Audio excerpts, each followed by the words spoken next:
Insurance agent Maxim is racing to work while talking to a client on the phone. In his hurry, he drops his things and ignores calls from his mom. At the office, he remembers he forgot about tonight's company bowling event and the accountant's birthday.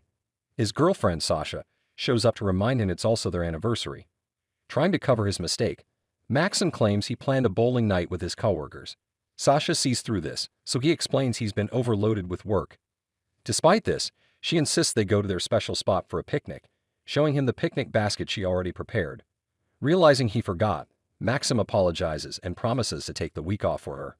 Happy with his offer, Sasha waits outside as he heads to his boss's office. Maxim then witnesses the deputy manager quitting and decides to avoid his boss, who's in a foul mood. However, his boss calls him in and offers the newly available position. Eager for the promotion, Maxim accepts, and his boss piles more paperwork on his desk. When Maxim asks if he can finish by Monday, his boss insists he work immediately, hinting that Sasha would prefer a successful man over someone with no ambition. Cornered, Maxim agrees to finish the tasks today. Spotting the accountant leaving, he sneaks a birthday gift from her desk and gives it to Sasha to appease her. But when she opens it and realizes it's a personalized item for the accountant, she sarcastically thanks him. Just then, a cab arrives, and Sasha guides Maxim into the car. During the drive, Maxim tries to convince Sasha to make the picnic quick. Sasha, however, is fed up with him not making time for her. Frustrated, he uses his boss's argument, asking if she'd rather be with a rich man or a beggar. She replies that she simply wants him. Moved, Maxim agrees to give her the day and asks the driver, Tamara, to hurry. Amused, Tamara asks the occasion, and Sasha explains it's their 5th anniversary. Tamara suggests making their wedding anniversary special, but Sasha reveals they aren't married. Before Tamara can respond, Maxim notices smoke from the car and helps her fix it. As they work on the engine, Tamara asks why he prioritizes work over being with Sasha. Maxim claims he's building their future, but Tamara compares him to an ant dying alone in a mound. He argues that planning for the future is necessary, but Tamara insists that only the present matters. Back on the road, she jokingly hints that Maxim is about to propose, and Sasha excitedly accepts. They finally reach their destination, but as a playful retaliation, Maxim leaves Tamara a 1-star review. Furious, she honks her horn as Maxim's sister Natasha and her husband appear, pulling him into a van to change into a suit. Confused, Maxim is led to a wedding venue, where his boss and other guests are already gathered. His boss reminds him he's on leave, so he doesn't need to worry about work. At the altar, Maxim is surprised to see his mother attempting to put his father's tie on him, but Natasha refuses since their parents are divorced. Sasha walks down the aisle, and though puzzled, Maxim praises his bride and kisses her. Suddenly, Maxim finds himself alone on a beach, wearing a wedding ring and seeing a pregnant Sasha. Panicked, he splashes water on his face, hoping to wake up. When that fails, he pokes Sasha's belly and asks what happened to their wedding. Assuming he's unwell, she takes him home. Arriving there, Maxim follows her into the house, confused about both the wedding and her pregnancy. But to his shock, Sasha is suddenly not pregnant and is preparing breakfast with a toddler seated nearby.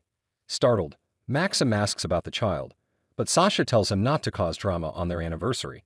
When their son starts crying, Sasha soothes him, and Maxim, left alone, glances around to see photos of him with his family, including one of him holding their son.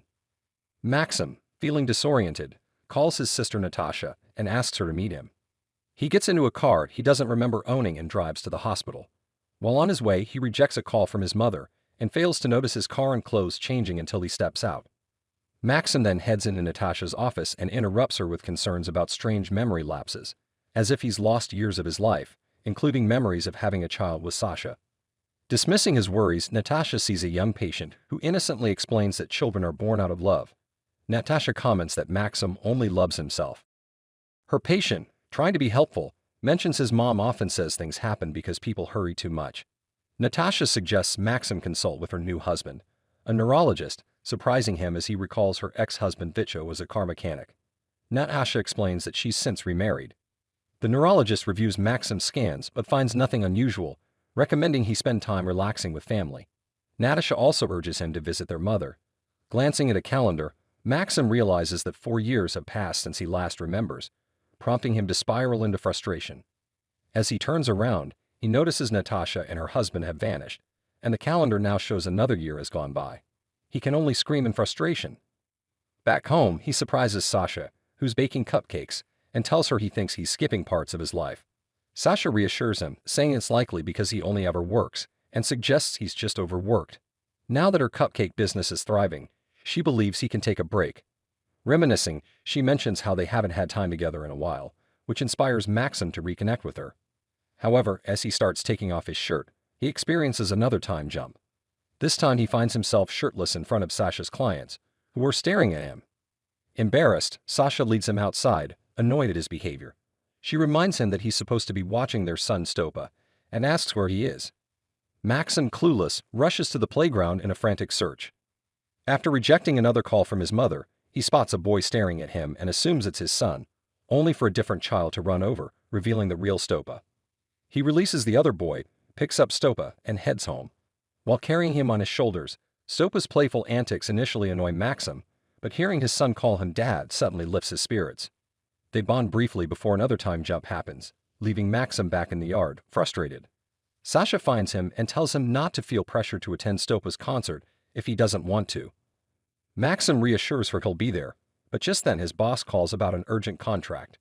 With little choice, he tells Sasha he has to leave, and she resignedly exits the car. On his way to work, Maxim calls Stopa, promising that he's working for their family's future.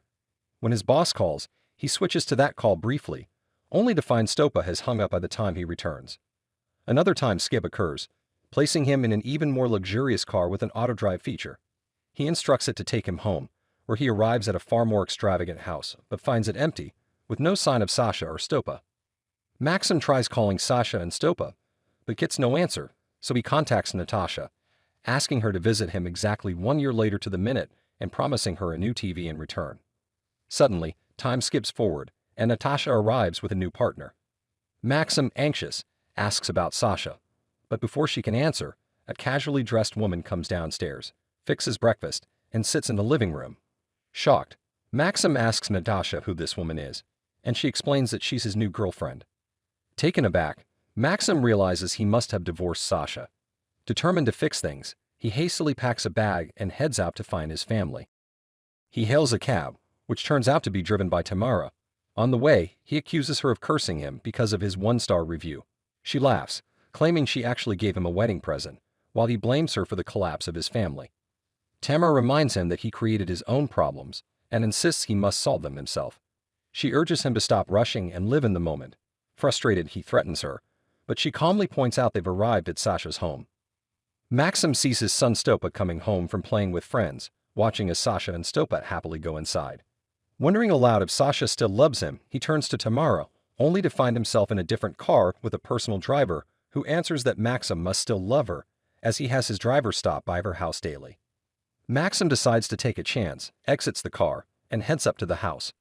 When Sasha answers the door, he asks her to pack and come back with him, even moving some of their clothes into his car. He confesses that his experience has shown him that he's only happy when he's with her. But Sasha, unmoved, replies that he no longer makes her happy and takes her belongings back.